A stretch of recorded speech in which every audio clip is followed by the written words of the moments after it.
right, so I love this outline. All right, so now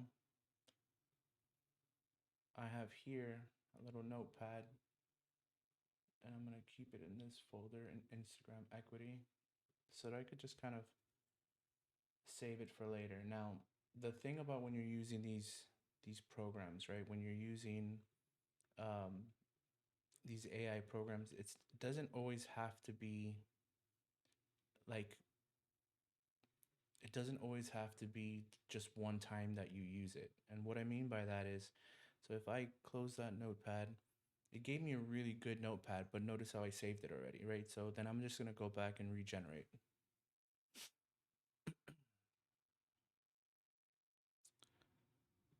Now the purpose for regenerating is basically is like once it already writes it and has the context, it kind of already knows what to rewrite, but it writes it in a different way, hoping that you agree with it. And it's usually going to prompt you at the very end, like ask you, like, did I do better? So let's see.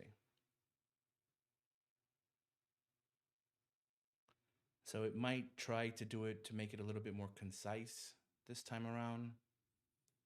So let's close this, right?